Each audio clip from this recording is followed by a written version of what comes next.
Hello, my name is Liza Holland, and I am the moderator for this forum.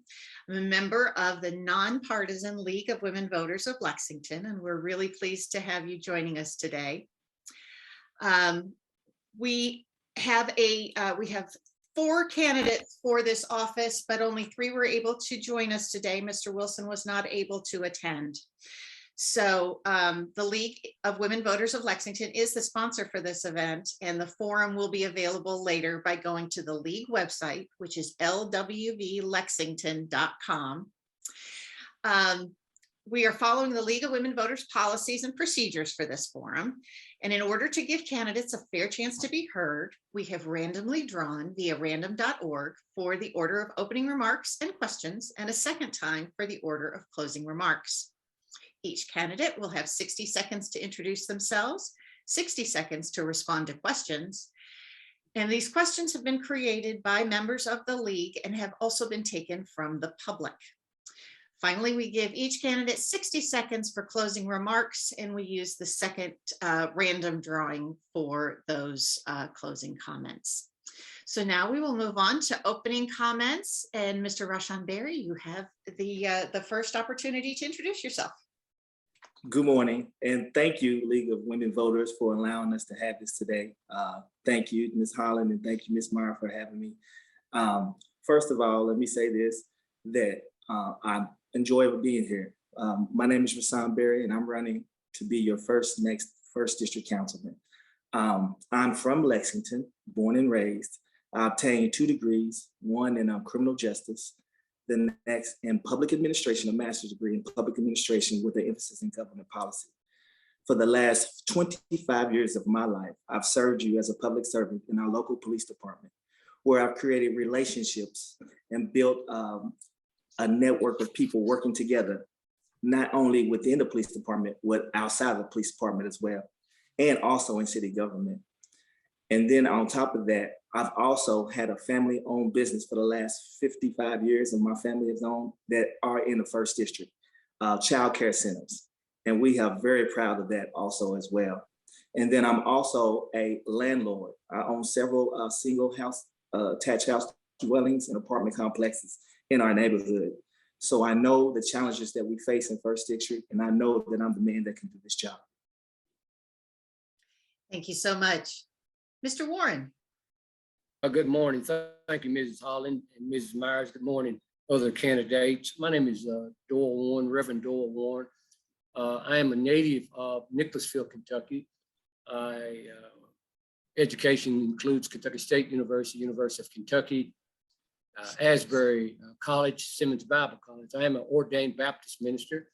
I have pastored 2 churches. One was my local church in Nicholasville for over 16 years, and the other was Bethel Baptist Church in Maysville, Kentucky for over 6 years. I worked at IBM for about 12 years, and that after leaving IBM, I went into retail sales. I was in retail sales for the last 18 years. People ask me what I do now. I am somewhat semi-retired. I am the associate head pastor of Mount Calvary Baptist Church. Dr. Felix G. Williams the third is the pastor. I wanted to run for councilman and be a part of something that's going to be new. Someone said, if you keep doing the same thing over and over, you get the same results. Well, I'm not going to do the same thing over and over, because if I do that, I know we will get the same results. I have been very much had my ear to the landscape of this community for 45 years, having been married for 46 years to my wife, Tina, who grew up in St. Martin Village, which is where I reside. And Ms. Fogle, 60 seconds to introduce yourself. Thank you. Hi, I'm Tanya Fogle. I'm a mother of 2, a grandmother of 11, and a great-grandmother of 4, graduate from the University of Kentucky. I am the people for the people.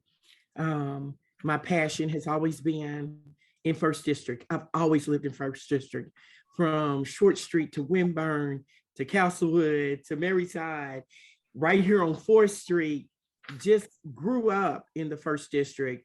I've always been the council person. I haven't been in the seat of the council person, but I've certainly been a council person. I advocate for those who are less fortunate, the least of these, Matthew 25. I also work well with people in every other areas. I look forward to rebuilding First District. This is all about relationship building. It's about being an organizer. So thank you. I look forward to the questions, and I look forward to representing you in the future. Thank you so much. Mr. Warren, you will take this question first. What do you see as the single most important issue facing your district? And what is your plan to address this issue? Violence, and particularly gun violence and crime.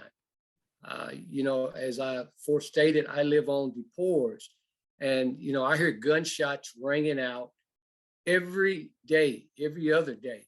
You know, I have neighbors that are scared to sit on their front porches or, you know, walk the streets at certain hours.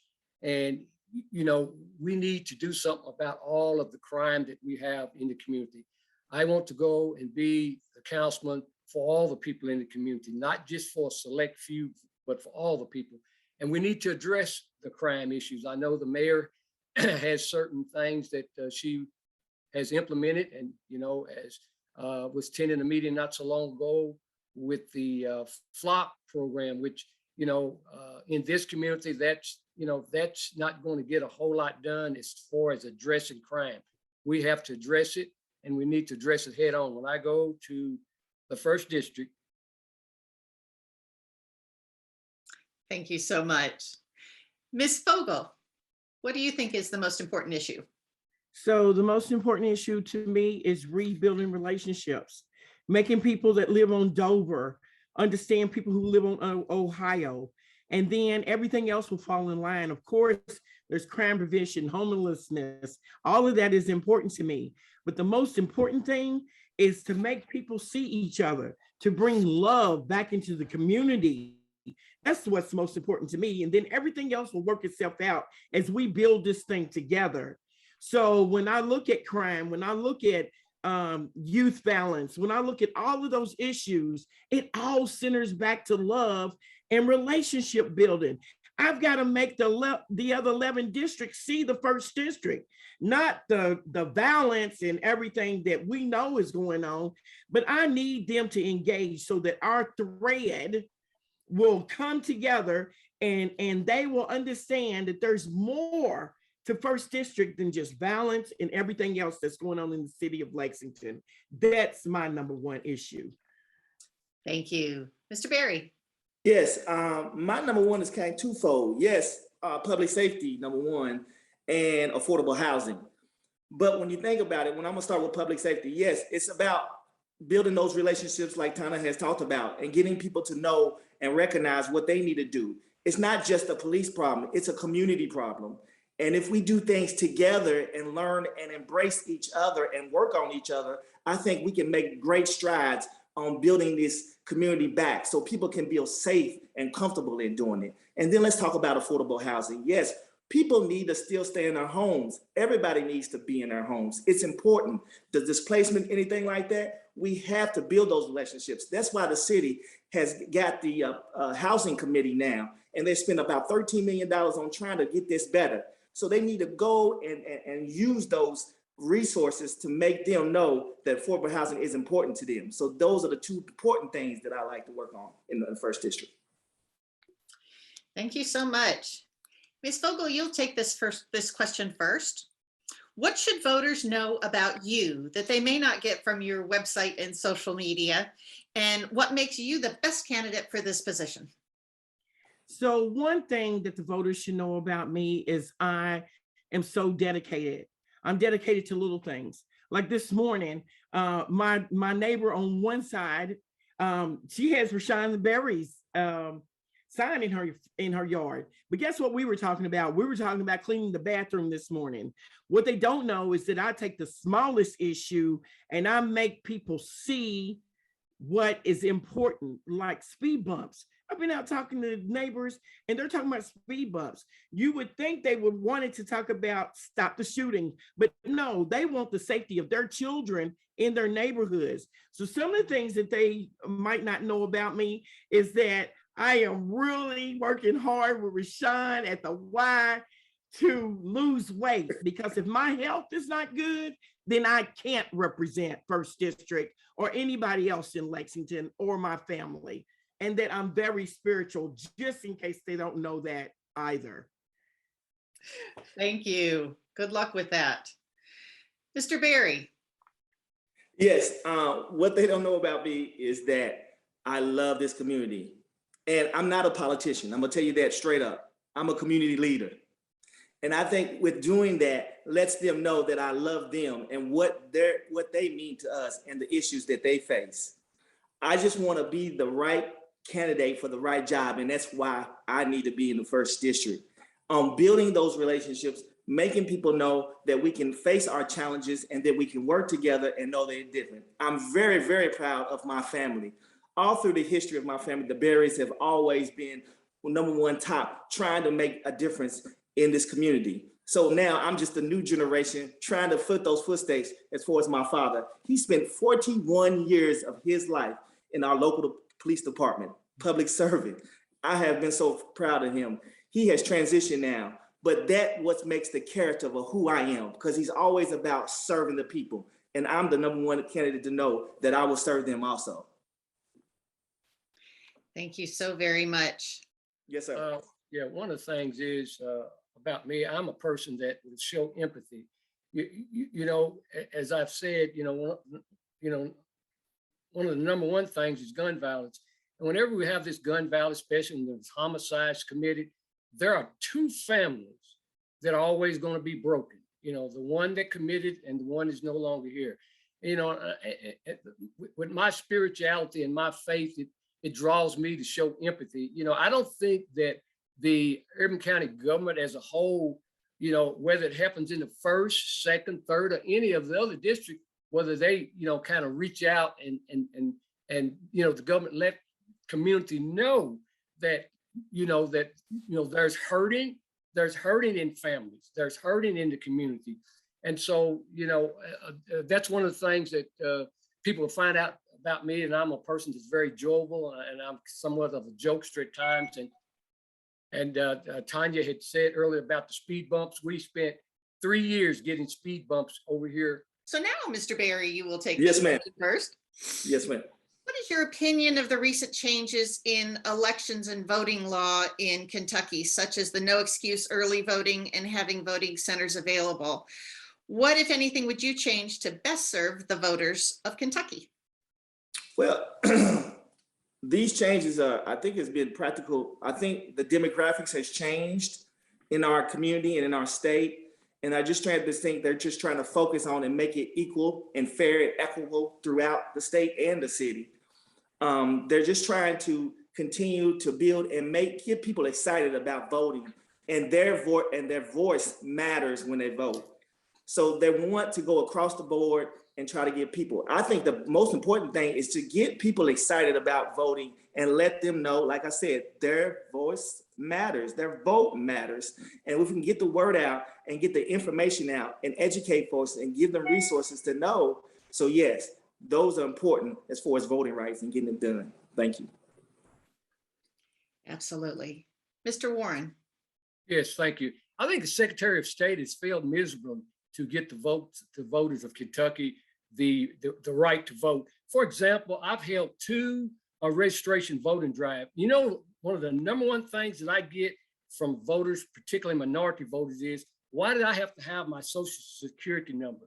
You know, and I'm running as a nonpartisan, but I do have a party beside my name. But, you know, why should someone have to give their Social Security number to vote? And, you know, I just think that's horrible when it comes to the minority voters voting. They don't want to give their Social Security number. You know, well, actually, a lot of people don't, and you're going to take that voter registration card and fold it up and put a stamp on it and mail it. In my case, I assured the voters that I would take them down to the Fayette County clerk's office myself and mail them. So I just think we need to revisit what we're doing for the voters. I like some of the stuff that Secretary of State Adams has done with the 3-day early voting, but we can do better. We can do better. Thank you so much. Ms. Fogle. There is never any excuse to suppress the vote. I've been working on voter registration and restoration of voting rights for returning citizens, people with felonies in their past for over 30 years. There is no excuse for the secretary to hinder people from voting. I do know that the language that is being used is offensive. There are 3 days prior to the election, and people can still go in and vote early. But the way that the wording is constructed, it looks as if you have to have an excuse in order to go and vote early. That is not true. So people need to be educated about their voting rights. We as candidates, we as leaders in our community, we have to educate each and every person we come in contact with and really go the distance and make sure that democracy is really democracy. What it started with, what we need to lead with, and thank God that we're here to represent. Thank you so much. Mr. Warren, you'll take this question first. The Lexington's 2018 comprehensive plan encourages infill and redevelopment as Lexington's main growth strategy. What specific implementation aspects of the comprehensive plan are working in your district, and what challenges need to be addressed? Yes, I do see that there's some infrastructure that's going on. For instance, like say, we've lived in this neighborhood now since 2015, and here it is 7 years later. They are just now putting down sidewalk for the handicapped, where they'll know that they're coming up on the end of a sidewalk for a drop off. So, the city's kind of lagging behind in terms of what they're doing in this particular community as far as addressing a lot of those things. But overall, I think that as far as the comprehensive plan that they've got some long-term planning that they're working on. I think that if they continue on the path that they're doing, I think that they'll be able to reach some of those goals. And I don't have a whole lot of issues as far as what they are doing with the comprehensive plan. I do know, as far as homeless and affordable housing and so forth. Thank you so much. Ms. Fogle? So for me, I would like to say that our process in our district is going pretty slow because there was supposed to be a connector behind Hollow Creek and Citation that makes that traffic flow a little bit better. I do like the new infrastructure and the new roads and the widening of the roads going out New Circle Road as you're taking that loop off to Newtown Pike. I like that. It goes really slow in some of our neighborhoods and on some of our roads. The pavement is just not even. And so you're subject to lose an axle going down in the first district, trying to get to another part of town. So with the comprehensive plan, I think we need to speed it up as far as in our district and the beautification. And I always think about green space. Don't so much keep going concrete, even though we need the roads and the infrastructure. So that's the point I want to make right now. Just watching and not watching things develop in our district. Thank you. Mr. Berry. Yes, one thing for me, and it's bigger, and I'm on one of my platforms, is neighborhood preservation. And that's huge for me because the first district has the most beautiful neighborhoods there are. And like Mr. Warren says, he lives in St. Martin Village. I do too. And St. Martin Village is the first Black neighborhood that was ever built in our city. Why can't we promote those things? Why can't we develop those things? Why can't we sit down and say, this is the beautiful area that they created years ago for us to live? So that's important for us.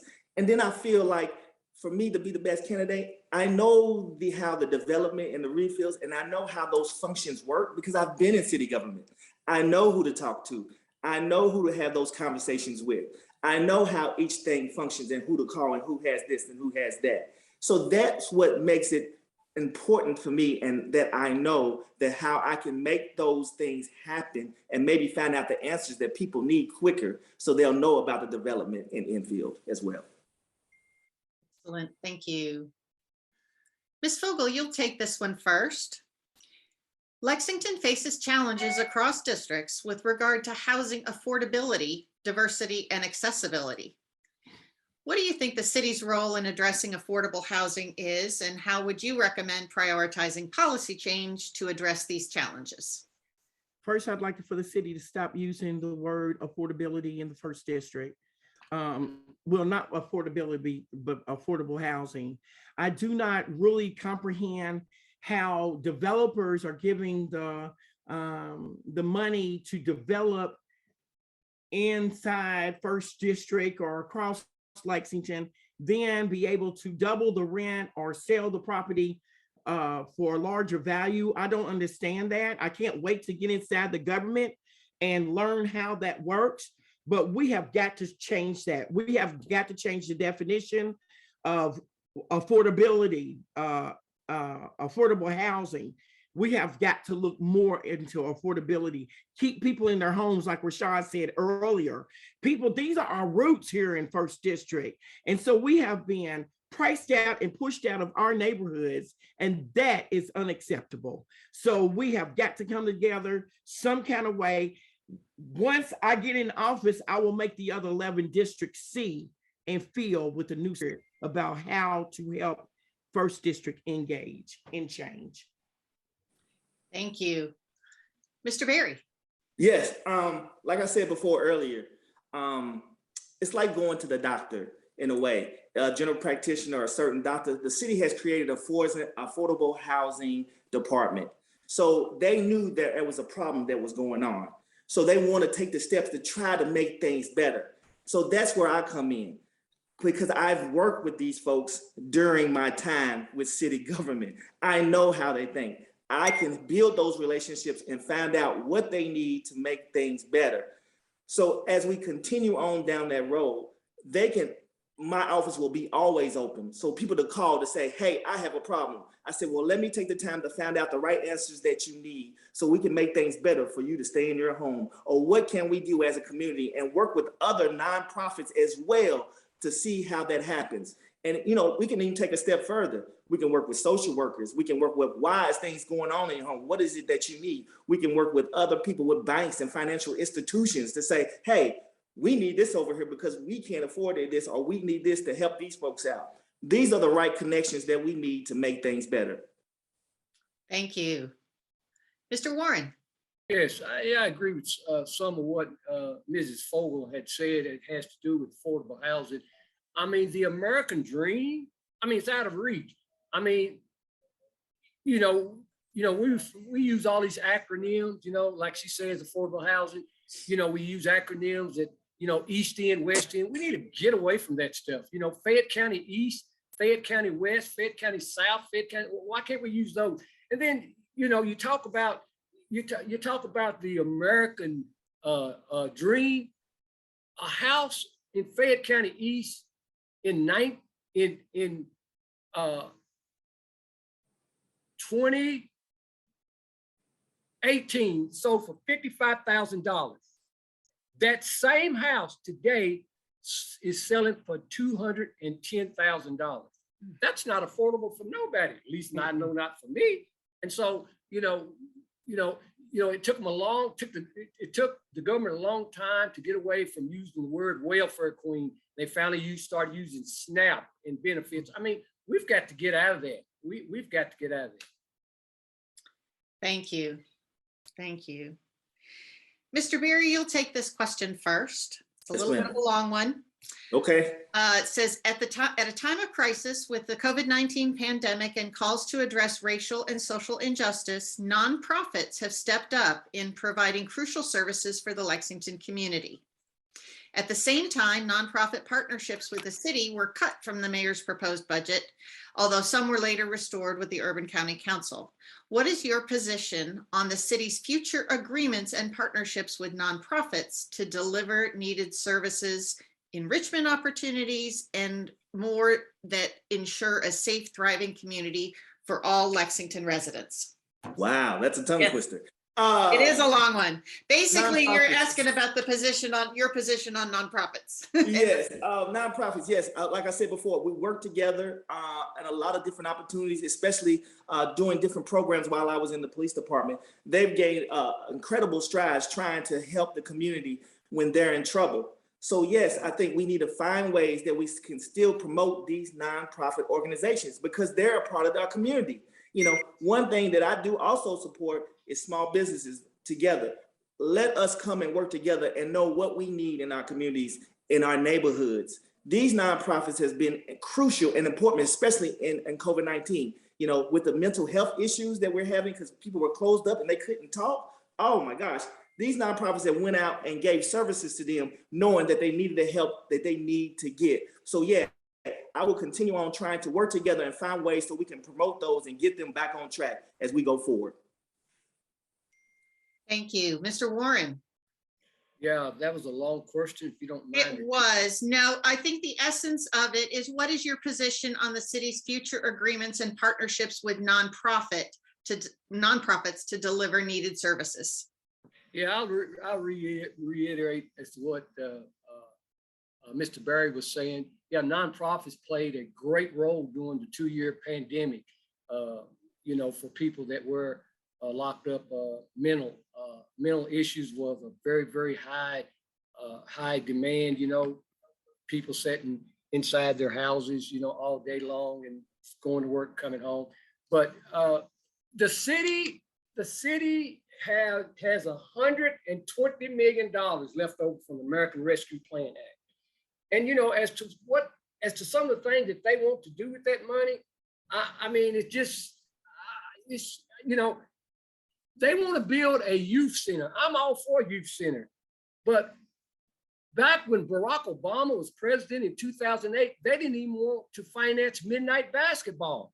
You know, so now, you know, they want to, you know, use some of that money to build a youth center, you know, and I'm all for the youth, you know, getting them off the streets and trying to, you know, be mentors to them, having them, you know, get educated. Thank you so much. Ms. Fogle. So as I'm thinking about First District and thriving, we do have some people in the First District that's thriving, but then we have a lot of others that's not. And so if we are not all thriving, then none of us are thriving. Now, you take one Lex, you take the Catholic Action Center, you take Men of Actions, the government has to make good on their promises. And if they promise to go through and have agreements with nonprofits, we saw nonprofits step up when people were being evicted. It wasn't the government, it was the nonprofit unit. We saw them step up. They fed people, they kept people warm, they kept people sheltered. That has to be important. It's not all about, just like Mr. Warren said, you've got that money sitting down there.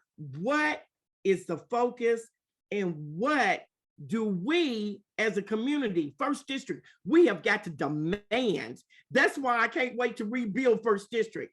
Show something different, bring the love back. It's always centered in the love. And if everybody loves together, then we will thrive together. Thank you. Mr. Warren, you'll take this first, and I'm sorry, it's again a little bit long. Regarding increased violence in our community, it seems for so long we have only treated the symptoms of increased violence, and it hasn't worked to decrease violence nor increase trust between our community and law enforcement and government. With that background, how do you plan to implement policies and practices that focus on the roots of the issue, that seek to repair the racial and economic disparities and mistrust of law enforcement and government in our community? Yes. Well, you know, one of the things is let's focus on how are our young citizens, and I'll use the First District in particular, because in 2021, there were 37 homicides, 17 of them occurred in the First District. I mean, that's just unexcusable. and it seemed like we're going to just do the same old thing again in 2022. So, community policing, there should not be a reason why that, the Lexington police officers do not know more in their community than what they know. I mean, Ryan Holland, who's our community resource officer, I mean, I love him like a brother because he stepped in this community since I've been living over here and just, both feet forward and knows the people in the community, knows the people by name. I mean, so we can't continue to do the same old. If we do, we're gonna get the same old result. Thank you so much. Ms. Fogle. Yes, we have to invest more resources in First District. I don't know if you know, and people who are listening, we have over 25 parks and recreation and community centers in the First District. Wow. So why are our youth out of control? Because when I was growing up, we had things to go to. We go to the park, we had park leaders. There are some things that worked back in the past that we need to re-evaluate and bring. We just talked about nonprofits. Bring them in, let them lead the way. Let people who have felonies in their past lead the way in our community with some of the troubled teens. The after-school programs, they're fantastic. One Lex, fantastic. Divine Karama, and now Corey Dunn, who has joined that team. That is a great segue into change. Change begins when the economic status is good, when people are working, when people are listening to each other, like neighbors are talking. Let's get back to the old school way of doing things. I know who my neighbors are on both ways, on both sides of my house. I know my neighbors, we talk. And so my time is out, but that is some of the stuff that I'd like to do. Reinvest sources where it needs to be. Thank you. Mr. Berry. Well, I know a little bit of something about the police department. So first of all, we need to be more transparent. I think that's important. That we need to know as officers to get out and know our community and know our neighbors. I've done that. I chose to live in First District. I never left because I love my community.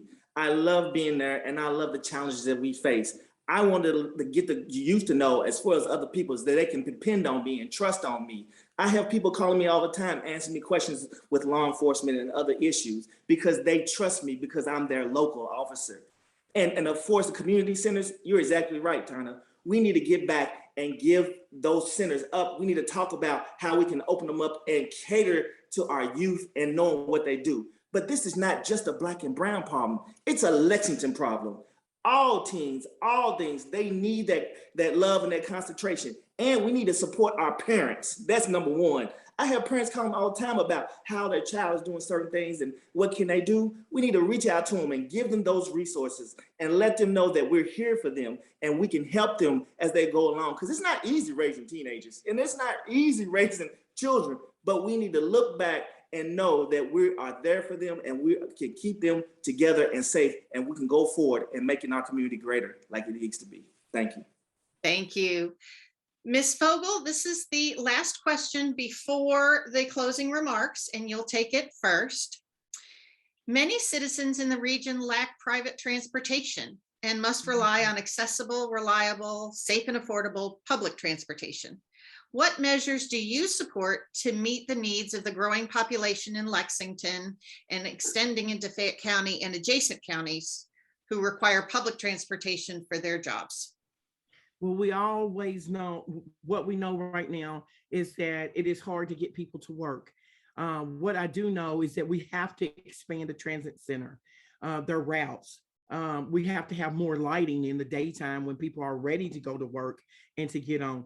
Uber, as much as those companies do a great job, they're quite expensive. So we either have to look at a budget that will allow people to ride. Like when I was young, we had the trolley system. The trolley system was free. We could ride from one end of town to the other end of town without paying a fare. Let's go back to that so that people who are poor, who cannot afford the transit center, and to ride in public with public transportation, let's go back to some of those things. Some of those things in the past worked. And so let's make it affordable for people to ride the bus. And then let's just see how we do that as we move into the next millennium. Thank you. Mr. Berry. Yeah, absolutely. Public transportation is important. And like Tanya was saying, yes, we got to make it affordable. So let's think out the box. Let's about giving vouchers for individuals who can't afford to ride. And if their job, maybe talking to some of their coworkers or talking to some of their employers to saying, okay, what can we do to help, or what can you do to help offset this cost to get your employer to work? So those are the things that we need to check out and try to get those things and embrace it. Now, I'm an exercise buff. I love to walk and I love to exercise. We have the most beautiful trails that we're creating in our city. And not to say you always will walk, but if people live nearby where they work and walk, maybe they can walk to work and enjoy and and that will cut down on some of that public transportation as well. But I'm definitely a big advocate on public transportation and helping people get to work and where they need to go at. Thank you so much. And Mr. Warren. Yes, public transportation. I mean, you know, a city our size, I think they do an amicable job with the public transportation. I think they probably could increase a few more. Bus routes. But I think as far as Lexington goes, with its 320 some thousand citizens, I think they do a pretty amicable job with the public transportation. You know, when you hear a bus passing your house at 5:30 in the morning. One of the things I do want to say, though, that, these scooters, I don't see enough scooters in the first district. I mean, I see them downtown on all downtown, but I think, I understand that I've talked to a couple of people, the reason why they're not, but they could be in certain parts of the first district that they wouldn't have to worry about what issues it is that they're worrying about, that they may not have them comes the next day. But yeah, public transportation, I think they do a pretty good job. The city does, the government does for that. Thank you so much. It's been an engaging conversation here. We now turn to our closing remarks. You'll each have 60 seconds to make some final remarks. We did again draw by random.org, and Mr. Warren, you will start. Thank you. I again appreciate the League of Women Voters asking to have this forum. Rahsaan said he's not a politician, he could fool me, but yeah, I do appreciate it. My platform is gun violence. My platform is illicit drug activity. My platform is homeless. My platform is a lot of other issues that are happening in the first district. If you send me down to be your first district councilman, I can promise you, you're not going to get the same old people going on the boards. No, the same old people that the mayor has the phone number to reach out and call. No, I have a vast resources of people that I've been able to connect to in my 40-something years of pastoral ministry. And I want to bring some of those people in.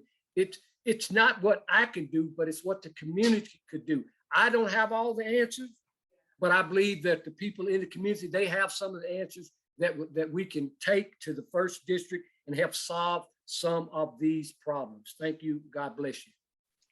Thank you so much. Ms. Fogle. Yes. One thing I want you to know is that we can be the community and we can be the change together. One thing that I've been trying to ponder, and I want you to know, is how do we be in community that is heartbreaking without living each day without a broken heart? And that's through watching gentrification in our area, watching the gun violence, watching everything. I've been a candidate all my life. I've been relationship builder, community organizer. And as your first district councilwoman, we will be the change together. I will be accessible. I will be honest. I will be trustworthy. And when you vote for me, come May the 17th, and send me down to city council, I guarantee you there will be a change. I thank you for your time this morning, because You could have been anywhere that you wanted to be, but you chose to be here with us, and you chose to listen to us. And so I am asking you for your vote. I'm asking you for your trust. Thank you. Thank you so much. And Mr. Berry.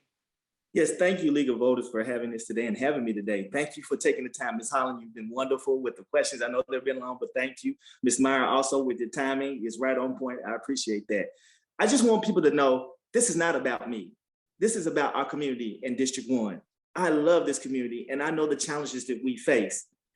When I'm elected, I will go down there. I will leave the position of an officer and go from one suit to another suit, going to make those challenges, facing it together. Allow me to be your voice, knowing that we can work things together and have these relationships, because it's about us growing together, making the right decisions together, getting the right information and the resources to everybody, and knowing that we can make a change and make our community even stronger. Not only District 1, I'm talking about the whole city of Lexington. Let us make it even stronger, and allow me to serve you once again. I know I served you for 25 years. I'm ready to go for another 25, or how long I can go. Thank you today, and thank you for allowing me to come today. Appreciate it. Thank you so very much. And thanks all the candidates for being here today. It's been a wonderful, engaging conversation here. These candidate forums, as I mentioned, will be available on the League website at lwvlexington.com. And while you're there, we invite you to check out League membership. We'd love to have you as a part. Be sure to vote on May 17th. And you can look for additional information on the candidates at vote411.org. Thank you so much for taking the time to be here with us today.